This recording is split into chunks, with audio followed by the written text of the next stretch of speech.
Salamat o Diyos dahil kayo ay mabuti. Salamat sa pagbibigay niyo sa amin ng isa pang araw ng buhay. Salamat sa kalayaan na sumamba sa inyo sa sandaling ito. Nilalapit namin sa iyo ang mga sarili namin, Panginoon, kung merong anumang bagay na maaaring maging hadlang para kami lubos na makiisa sa inyong Espiritu. Isinusuko po namin. Punan niyo nawa, Panginoon, aming pagkukulang ng inyong pasensya, ng inyong pag-ibig, ng pagpapatawad ninyo. At nawa yung kapangyarihan nyo, maramdaman po namin. Lumalapit kami na may hawak, Panginoong sisidla na walang laman. Hinihiling namin punuin nyo po ito ng inyong mga salita, ng inyong pag-ibig at karunungan. And like empty cups, we lift our hearts to you, Father, and we pray that you may fill our hearts with your presence. Fill that vacuum in us that only you can fill. And we pray that your wisdom may prevail, lead us unto greater knowledge of you, which in turn will lead us unto good works that glorify your name and worship you in spirit and in truth. Protect us from the evil one. Protect us from lies and deceptions. Protect our loved ones who are not with us right now, O God. And may this time be a fruitful one with you. Be the speaker. Lead us, teach us, and may we honor your name. Father, we praise you. We thank you, we honor you. In the name of Jesus our Lord. Dahil po mahal natin ang Panginoon, ay marapat lang na dibdibin natin ang ating tungkulin na lumago sa espiritual na paraan. At sa paglago ay dapat bantayan natin kung ano mga lumalabas sa ating bibig, sapagkat yan ay nagmumula sa puso, kung hindi man sa isang isip na maaaring nagpapabaya. Matthew 12:34, For out of the overflow of the heart, the mouth speaks. So kung ano ang nag-uumapaw sa puso, yun lamang ang lumalabas sa bibig. What people say, their words, their vocabulary, their favorite expressions and even topics reveal the state of their heart, of their mind, even of their spirit.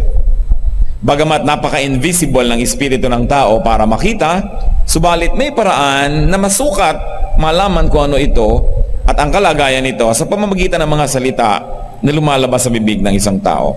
At ang Biblia na nga ang may sabi, Matthew 12:34, kung ano ang laman ng puso, yun ang lumalabas sa bibig. Sa atin pong pagsasalita, lumalabas yung ating theology. Rightly or wrongly, may theology ang mga sinasabi natin. Lumalabas yung ating mga biases, sometimes bigotry, our very strongly opinionated stand on anything. And through our words, we expose our orientation and even motives. At sa mga ngilan-ngilan na mga panahon na wala namang malisya ang mga sinasabi, kung ito'y mali, kadalasan nagmumula naman sa ignorance. So malice or ignorance can be the source of wrong or evil words. And in both cases, they are dangerous. Napakarami pong mga Kristiyano na bago sa pananalig o kaya matagal man pero hindi ganap na nagkaroon ng panahon o pagkakataon mag-aral, maraming mga hindi pa naunawa ang lubos. At kung ang mga bawat Kristiyano sana ay mayroong isang munting guidebook na pwede niyang basahin para makaiwas siya sa mga hindi na sana niya mararanasan pa ng mga kabiguan, disappointment, disillusionment, ay napakagandang magkaroon nito. At ito po ay isa sa mga layunin ng pag-aaral natin na kung tayo bago-bago sa pananalig, ay mapaunahan na tayo na sa church man, sa fellowship man, in the company of so-called believers, ay maaaring magkaroon ng mga snares, traps, and difficulties. At kung tayo ay dati na at matagal na sa Panginoon, maganda ring paalala na baka tayo ang nagtataguyod pa ng ganitong mga ikinakatisod o kaya pinanlulumo, ipinaghihirap at ipinanghihina ng loob ng mga mananalig. So sa atin pong survival guide for God's people, suriin natin ang ating sarili, tingnan natin kung meron tayong dapat baguhin sa ating sarili, kung meron tayong dapat pag-ingatan sa iba, o kung sa iba man nanggagaling ito ay kung meron tayong dapat ipatawad at unawain man lamang. Beware of this big, colored, and loaded words. Meron tayong koleksyon ng ilan sa mga big, colored, and loaded words that new Christians should be careful about and old Christians should watch out for. First is the word unbeliever. Ano ba yung word na unbeliever? Nadidinig natin lagi sa mga born-again Christian. Kuminsan nga po, kuminsan gusto kong matunaw sa aking kinakatayuan pagka meron akong nakakapanayam na mga dumadaan. Tapos sasabihin nung attendee sa church, Pastor, ito pong auntie ko, unbeliever. Pero dinig na dinig nung auntie niya na tinatawag siyang unbeliever. At napakarami na po mga tao nagreklamo, bakit ang yayabang niyo mga born again kayo? Tinatawag niyo kami unbeliever. Ano palagay niyo? Kayo lang naniniwala sa Diyos? So be careful with that word. Kadalasan kasi ang ibig sabihin natin sa unbeliever, not of our local exclusive sect or community. Maybe not born again the way we want born again to be, and sometimes not Protestant. Brothers and sisters, beware of this word because the word unbeliever is so judgmental. Kung maaari nating ilaglag sa ating vocabulary yan, at marami namang ibang mas katanggap-tanggap na mga panalita. The word unbeliever is so condescending and it is so self-promoting because unbeliever siya, believer ako. It can be derogatory and very specifically it is divisive because it divides people among believers and unbelievers. While it is true that there is such a spiritual division, it is not always pleasant, it is never pleasant that we label people as unbelievers. Especially when we apply the word to people who also believe in the God of Genesis. Minsan sabihin natin, unbeliever to, unbeliever, naniniwala din naman siya, the same God of Genesis, the God who created us, Elohim.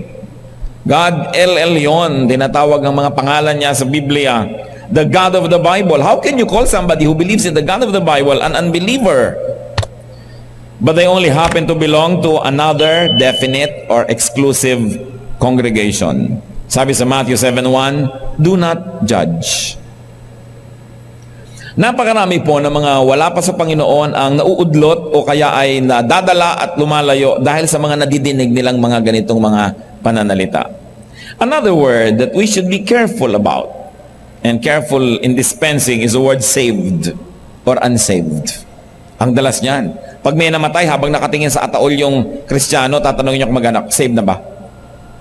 Tingnan nyo nga ang katabi nyo mga kapatid. Sige na, kung may kasama kayo, titigan nyo sandali lang, tingnan nyo mabuti. Saved na ba yan? Malalaman nyo ba? Diba? Pwede bang malaman kung isang tao saved? So sasabihin natin, ito saved na. Because they showed visible or audible signs of religious belief or acts in accordance with our standard and measurement. Ang totoo niyan, walang lubos, walang makakaalam kung ang isang tao ay saved. Maaaring makakita ka ng indicators, mga pahiwatig, but you can never definitely say saved, unsaved. So it's a very, very loaded word that we should be careful with. Sabi sa 1 Samuel 16:7, man looks at the outward appearance, but the Lord looks at the heart. Meron pa nga akong kilalang mga bata, nakita nila isa nilang kamag-anak na babae na Kristiyano rin. Sabi nila, ay hindi saved, hindi pala saved ang ating kamag-anak. Alam niyo kung bakit? Kasi nakita nila nakapantalon. Sila lumaki sa isang iglesia na yung pagpapantalon ay isang napakalaking kasalanan na dapat sunugin sa impyerno ang mga babae nagpapantalon. So sabi nila, hindi siguro saved. You see, what religious bias can give to young minds. And when we say young minds, we don't only mean young in terms of age, but young in terms of spirituality. So yung saved na yan, napaka-loaded word. Kaya yung iba tuloy, ang yabang-yabang nyo naman, saved na kayo, alam nyo na, buhay pa kayo, saved na kayo. Bakit natin ito kailangan pag-aralan? Bagamat meron tayong mga conviction tungkol sa kahulugan ng word na ito, but we must be user-friendly. Kailangan ay hindi natin pinapailap yung dapat ay umamo sa salita ng Diyos at hindi tayo makasakit ng damdamin na hindi naman kailangan. Acts 17:31, for He, referring to God, has set a date when we will judge the world with justice. By the man He has appointed, He has given proof of this to all men by raising Him from the dead. So wala pang judgment, darating pa lang. Lalong-lalo ka ang tao'y buhay pa, paano mo malalaman na hindi yan saved? Paano mo mahuhusgahan? Pero sakit yan ng mga Kristiyan, lalo pupunta sa patay, saved na ba? Kumanyan, tumanggap na, salamat, sigurado na tayo nasa langit. Ganon ba kasimple ang kaligtasan ng Espiritu? Teaching on salvation has been so alarmingly simplified and manualized by over-eager soul winners. A, accept that you're a sinner. B, believe in Jesus. C, confess Christ and you will be saved. Napakalalim ng panggagalingan ng pangunawa, mga kapatid, para magagap ang kahulugan nitong ABC na ito.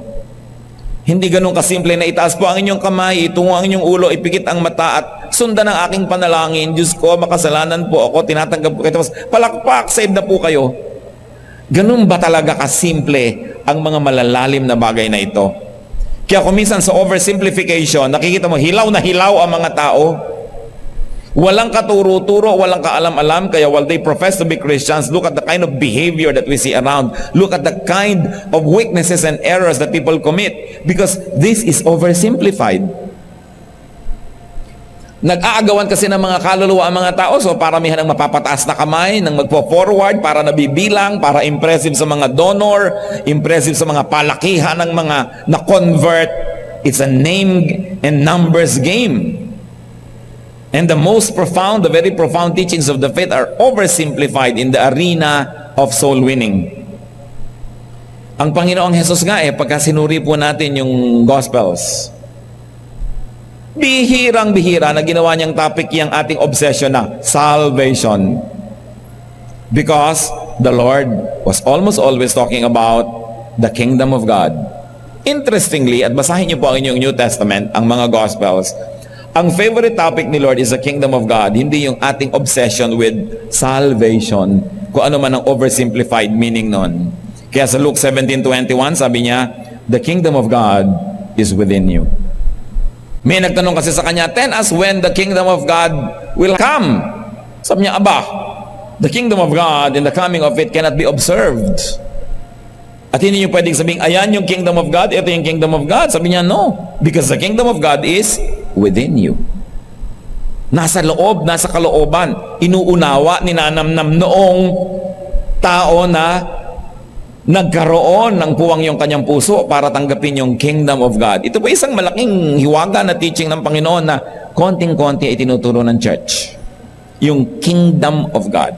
We're very obsessed with the second coming. We're very obsessed with the kingdom of heaven that will come, that we forget to pay attention to what Jesus has paid much attention to, and that is the kingdom that is within us. Yung paghahari ng Diyos sa kalooban ng ating puso. Yun ang binigyan ng Panginoon ng napakalaking diin. Na habang nandito ka, nasa lupa ka pa, maghahari na sa iyo ang kaharian ng langit. Totoo na yung kingdom sa iyo, hindi abang ka ng abang kung kailan darating. Tuloy nagiging excuse sa iba na, ay wala pa naman so ganito pa lang tayo. Hindi po natin sinasabing hindi mahalaga ang teaching on salvation. Hindi natin sinasabing walang kwenta yung coming kingdom at saka yung second coming na inaabangan ng marami. Pero kung tayo'y tunay na nagpapahalaga sa mga pinahalagahan ni Jesus, ang binigyan niya ng diin ay ang paghahari ng Diyos sa ating puso. At ang paghahari na yun ng Diyos, hindi naman nangyayari sa isang instance na, ayan, sinunod mo ang prayer, taga-langit ka na, taga-kingdom ka na. Sapagkat yung paghahari na yun ang nangyayari sa madalas ay dahan-dahan at isa-isang pagsusuko ng mga aspeto ng ating buhay sa Kanya. Pero pag sinabi mong kahapon tinanggap ko na si Jesus, saved na ako, nawawalan ka na ng compulsion at pagmamadali na isuko pa ng isuko ang marami, total save ka na. Kaya nakikita niyo po yung napakaraming behavior ng mga tao nagsasabing saved na sila. Kulang na kulang sa espiritualidad, sa kabanalan, sa personal na pagiging makadiyos, at ang pinanghahawakan lang yung technical definition ng pagiging saved. That's why all of this must be reviewed and given importance. Meron pang isang matrona na fine-facial siya ng isang beautician. At nalaman nitong beautician na Christian si matrona, Christian din pala si beautician. Alam niyo sabi ni beautician, ma'am, di po ba tayo lang ang saved? Yang mga yan, hindi. Talagang gano'n sabi ng matrona, magdahan-dahan ka naman ang pagsasalita dahil paano mo nasasabi yan? Kasi hindi po born again yung mga yan Yung ganong klaseng pag-iisip na napaka-exclusive, napaka-kitid, judgmental, at self-serving. Sabi niya, huwag nating sabihin yan dahil maraming hiwaga ang Diyos. At maraming paraan na ang tao ay nakikipag-ugnayan sa Diyos at tinatanggap ang Diyos sa puso na kung minsan hindi mo alam na born again ka na pala dahil technically hindi mo lang alam yon, pero ang totoo ay naghahari ang Diyos sa iyong puso. So pag-iingatan ng ganitong uri ng oversimplification. Of course, another terminology that we should be careful with is the word Christian. Sabihin, Christian yan. Christian na ba to? Hindi yan Christian. Offended na offended yung iba who don't happen to be born again, renewed, baptized. No? Dahil hindi sila tinatawag na Christian nung iba na, hindi yan Christian. Ano akala nito mga born again na to, sila lang nakakakilala kay Kristo? Ine-exclusive nila kasi yung ang Christian ay yung nag-ABC. Yung pinag-uusapan nating formula. Samantalang napakaraming mga tao na nananalig talaga kay Kristo, wala nga lang sa ating sekta o kongregasyon, paano mo babakuran si Kristo at sasabihin mong nandito lang o nandoon lamang? Samantalang ang Espiritu ni Jesus ay tumatahan sa lahat ng pusong tumatawag sa Kanya. Kaya, ang ibig sabihin kasi ng iba, hindi Christian, hindi evangelical, hindi Protestant, hindi full gospel, etc. All of this labeling. Kaya ang tanong lang natin, si Jesus ba ay evangelical? Si Jesus ba ay Protestant? Si Jesus ba ay Catholic? Si Jesus ba ay full gospel o half gospel o ano? Lampas siya dyan kasi lahat ng mga label na ito na imbento lang ng tao later. Natapos na ang kanyang ministry sa earth, nakaresurrect na siya, nakabalik na sa langit, bago pa na-imbento ang mga terminologies na ito. So, hindi natin dapat i-claim na siya ay ganon kasi wala pa ang ganong labels. Lalo naman ang ating Diyos Ama na lumikha ng lahat sa Genesis, huwag niya sabihin na Katoliko ang Diyos Ama o Protestante, no? Huwag natin sabihin na ang Diyos Ama ay Muslim o Kristiyano dahil pati ang mga Muslim ay kinikilala nila yung Diyos ni Abraham. O, pwede mo bang lagyan ng Diyos ng religious label? Pero, yung mga inimbento na yan na convention ng mga tao later, yan ang nagdi-divide sa lahat ng mga nananalig sa Diyos. Sa katunayan, yan ang pauso ng napakaraming religious wars because of the labeling. Kaya kung gusto nating lumago talaga sa Panginoon, dapat tayong makalampas sa mga label na ito, sa mga oversimplification na ito. Sabi, we are changed from glory to glory. Dapat nangyayari yon. At pipigilin tayo ng mga labels na ito. Kasi ikakahon ka, kukulungin ka. Sabi ng Panginoon sa John 10:16, I have other sheep that are not of this sheep pen. I must bring them also. They too will listen to my voice. And there shall be one flock and one shepherd. So tinutukoy ng Panginoon na hindi lang kayong kaharap ko ngayon, ang mga anak ng Diyos, hindi lang kayong narito ngayon sa umpok na ito, ang mga kinikilala ng Diyos, meron pa ring iba doon. So huwag kayong magiging exclusive at bigyan nyo ng puwang sa inyong puso na marami kayong kapatid kahit ayaw nyo silang kilalanin. So be careful with words, be careful with labels. Dahil sabi sa Romans 10:13, everyone who calls on the name of the Lord will be saved. Hindi yan exclusive to a group. It is a personal relationship. It is a personal decision. But of course, overzealous exclusivists twist this teaching and add their specifications to make themselves all important. Ginagawa nila na ang kanilang mga katuruan, ang kanilang mga unique ways ay paraan, part and parcel of this whole process of the kingdom of God and salvation para sila maging dispenser of blessing and therefore to control religion. Ang daming dapat pag-ingatan ng mga Kristiyano na nawa ito'y mabura sa ating mga bokabularyo o kung sinasabi man natin dun sa tamang paraan. Halimbawa, there are phrases, sentences, and declarations that are so loaded and therefore we should beware. Isa yung, please pray for someone or something. Ipag-pray mo si Bining ng lalalaki. Ipag-pray natin itong mag-asawang ganito, away ng away. Ipag-pray natin si ganon, kasi ganyan. Kadalasan yung mga ipag-pray mo, actually, napaka-sanitized way na mag-open ng isang chismis. Dahil talaga, ano na pa? Kwento, nag-alisan at lahat, wala pa nag-pray. At saka yung prayer as pahiwatig, ipag-pray mo naman, kailangan ko kasi ng pera eh. Ang ibig lang palang sabihin, pautang naman dyan. Mga parinig at daing, mga request, solicitations, mga ipag-pray nyo naman ang church namin kasi nagpapagawa kami, kulang pa kami ng bubong. Ang halaga nga po ng bubong, ganitong halaga. Ipag-pray nyo naman. Siko, paka-ipokrito mo naman, di mo pa sabihin mag-donate kayo. Kasi ipag-pray mo. Sanay ng maraming Kristiyano sa ganitong paraan ng mga parinig at pahiwatig ipag-pray. Hindi sincere. Hindi talaga prayer ang gusto nila, nagpaparinig lang sila. Kaya pati sa ligawan, alam mo, pinagpe-pray kita. Ganyan. Sabi ng babae, ikaw din, pinagpe-pray kita. Ba't di nila sabihin, alam mo, gusto kita, gusto mo ba ako?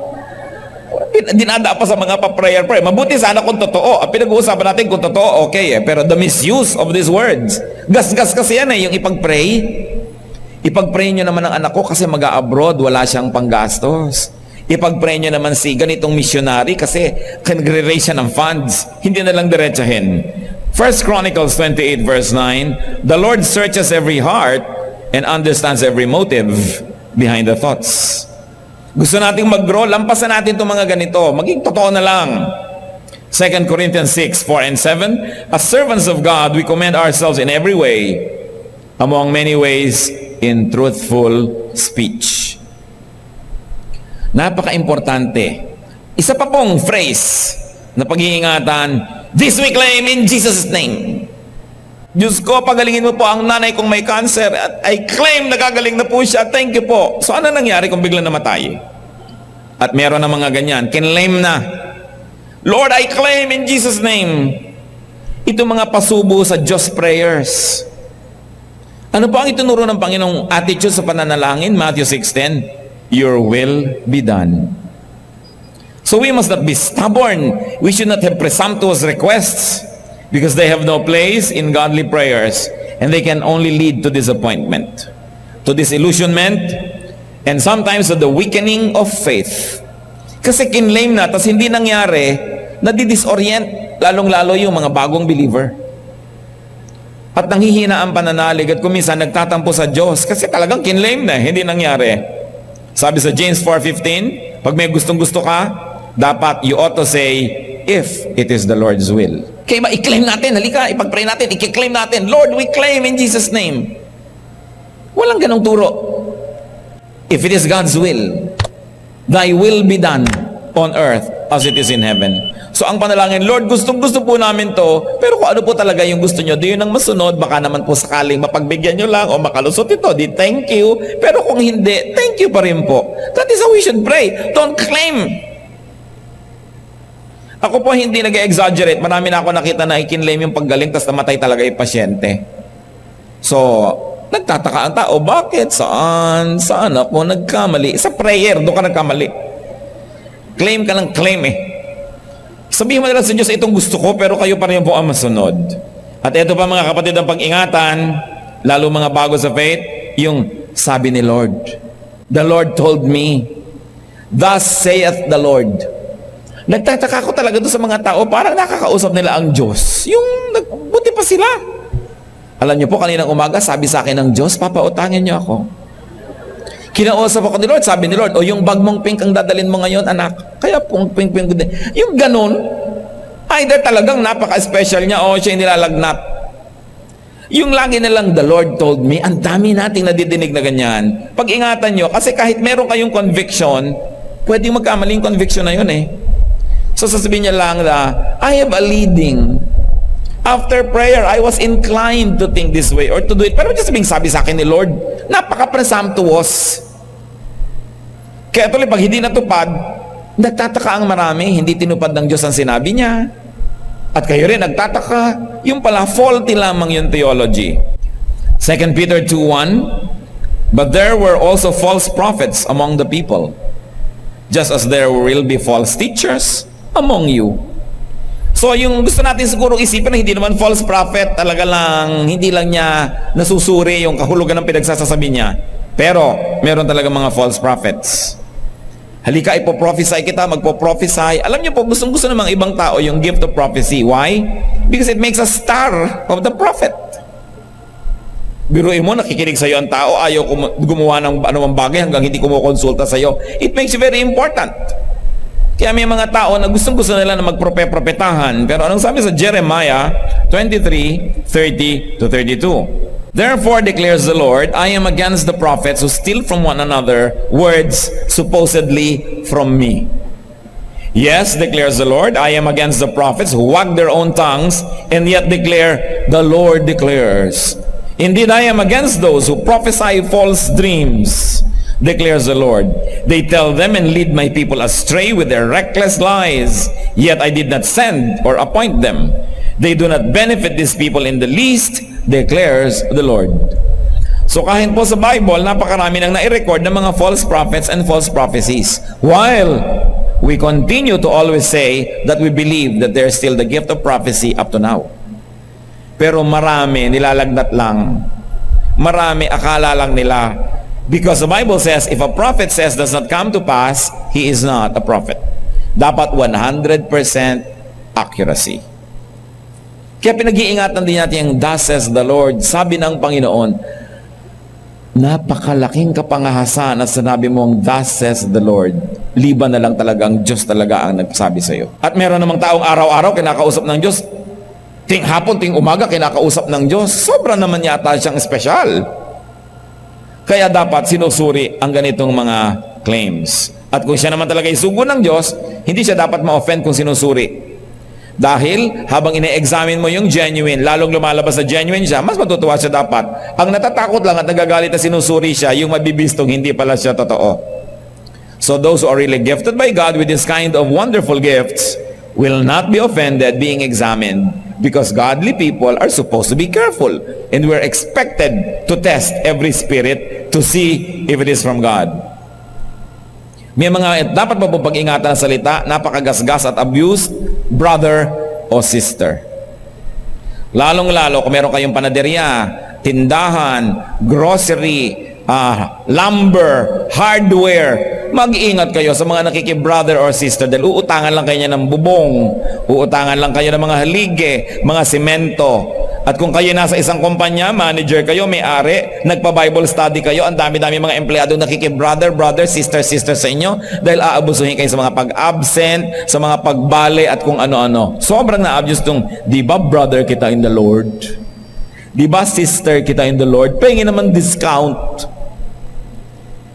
Kung talagang tinuturing mong kapatid, itong negosyante na ito sa Panginoon ay kapatid mo siya, huwag kang humingi ng discount, magbayad ka ng buo para umasensyo siya dahil kapatid mo siya. Kung 10 kayo na humihingi ng discount, naghirap na siya, wala na siyang kinita. Pero kung 10 kayo na ang liit-liit naman ng hinihingi niyong discount, hindi niyo ipaghihirap, hindi niyo na hiningi, nung nagdugtog-dungtong yung 10 magkakapatid na yan na tumangkilik sa negosyo, nakatulong sila, umunlad ang negosyo ng kapatid, mabuti yun. Huwag kayong pag nalaman, alam niyo mga Kristiyano, huy, Christian pala yung may-ari ng ganun, utangan natin. Christian pala yung kuha natin, abusuhin natin. Ganyan ang tendency. Kaya pag-iingatan niyo po yung mga brother, sister na yan. Sabi sa Leviticus 25:17, do not take advantage of each other, but fear your God. Kaya ini-advise ko nga po sa may mga kumpanya, magpapa-Bible study, tas ang maglilid yung may-ari o yung manager, kapatid, huwag ka mag-lead.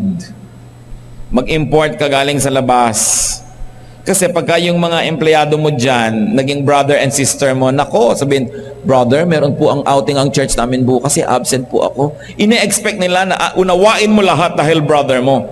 Kung ang inyong employer, brother or sister in the Lord, mas dapat kayo na dumating sa oras, mas dapat kayo magsipag kasi pinagmamalasakitan nyo yung negosyo niya, hindi yung gusto nyong bakbakin yung naipundar niya dahil kayo ay brother o sister. Be careful with this word. Because most of the time, it is being abused. Brother kita, so pautangin mo ako, tulungan mo ako, bigyan mo ako, pagpasensyahan mo ako. No, dahil brother kita, expect the best from me. Expect good behavior. Expect good production. Dahil pagmamalasakitan kita, hindi yung pagsasamantalahan kita. Nare-reverse ang kahulugan. At eto pa po, ang dapat pag-ingatan yung by faith. Living by faith.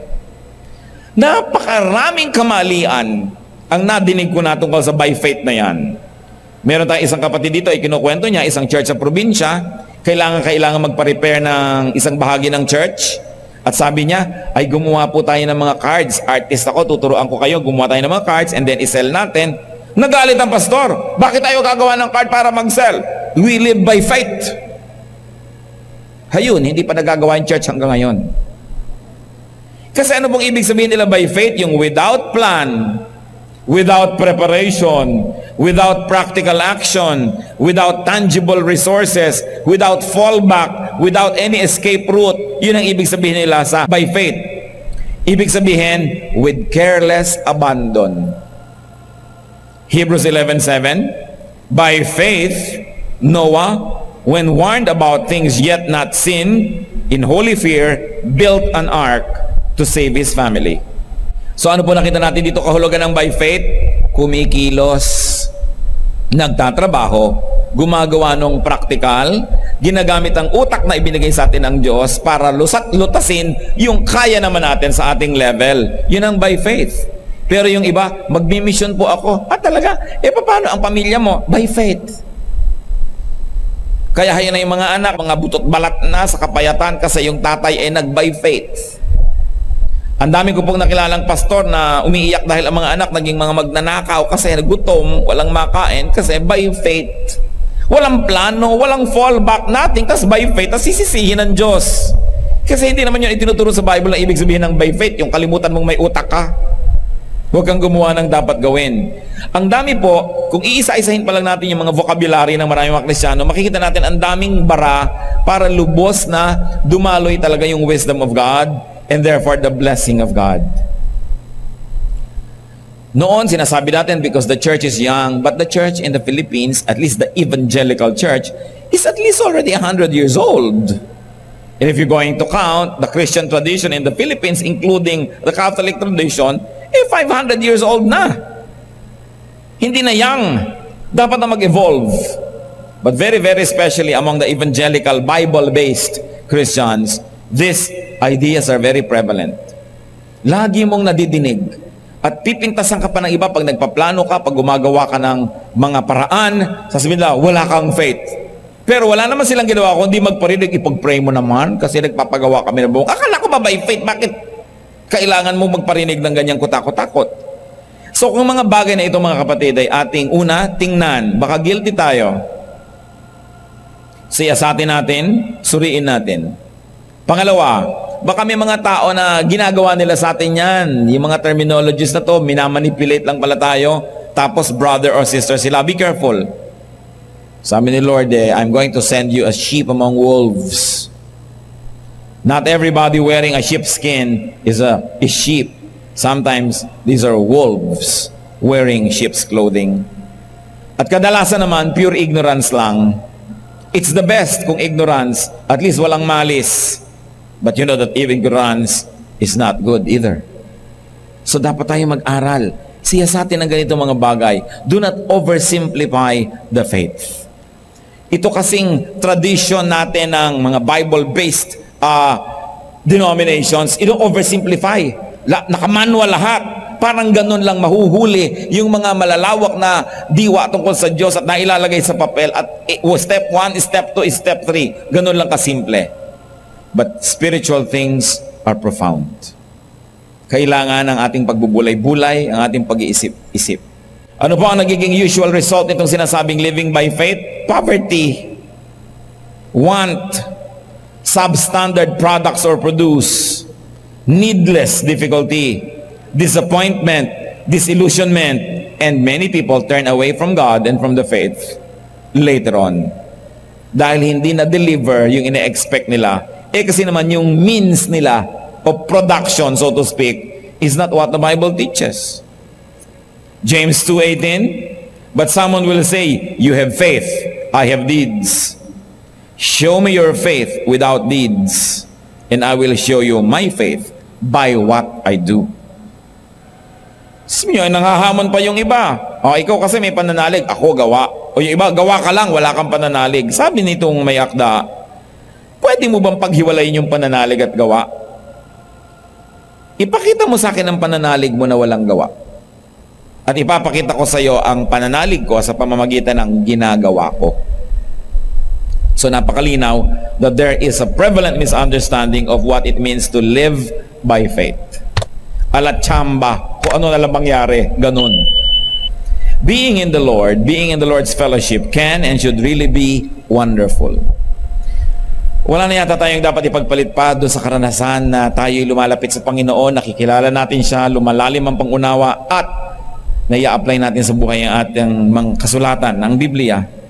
But there are snares, there are traps, there are pitfalls, there are snakes that can spoil life in God's garden. Pag-ingatan ng mga ito, lalong-lalo kung nasa atin pala. Beware of misguided ideas, of wrong-headed expectations.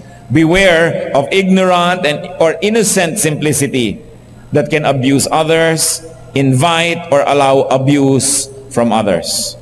Matthew 16:6. Be careful, Jesus said to them. Be on your guard against the yeast of the Pharisees and Sadducees. So pinag-iingat po ng Panginoon sa impluwensya ng mga relihiyoso, yung mga tao. Pag-ingatan nyo ang impluwensya nila. Pag-iingatan ninyo ang mga mali nilang ginagawa at turo na napakalakas maka-impluwensya sa marami, tulad ng isang yeast na inilagay mo lang yung konti, umaalsa yung buong tinapay, lumalaki. So pag-iingatan nyo yan. So ano pong mga yeast of the religious people around us ang dapat natin pag-ingatan? Isipin yan. Ecclesiastes 10:1, as dead flies give perfume a bad smell, so a little folly outweighs wisdom and honor. Ang dami-daming blessing at magagandang bagay ang available sa fellowship, pero nasisira ako minsan dahil sa mga pinag-usapan natin. So ituwid ang ganung mga bagay. Ephesians 5:15, be careful then how you live, not as unwise, but as wise. Heavenly Father, we ask you to give us wisdom. Ito pong aming mga nire-reviewing ito, Panginoon. Turuan nyo kami kung paano namin ito bibigyan ng kahulugan sa buhay namin.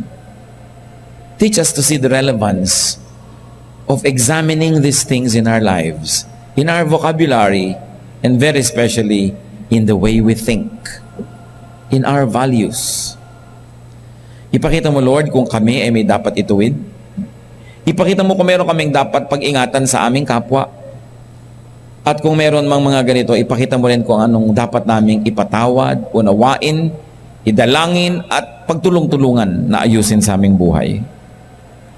Nawa, Panginoon, sa patuloy naming pag-aaral lang yung salita, mangusap po kayong may kapangyarihan.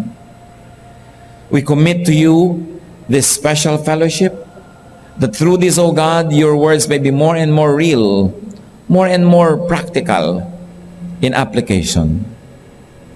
Pero una sa lahat, nais naming siyasatin ang aming mga pag-iisip, terminologies that can become either tools or hindrances in knowing you more and in being a blessing to our brothers and sisters. Mga kapatid, magbulay-bulay tayo. Pag-isipan natin man narinig. Humingi tayo ng karunungan sa Diyos kung paano natin ito gagamitin at kung paano magkakaroon ito ng kahulugan sa ating pang-araw-araw na buhay. Let the presence of the Spirit guide us into the truth.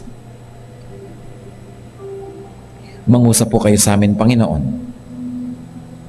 Guide us. Teach us. So in moments of silence, let's be alone with the Lord for a while.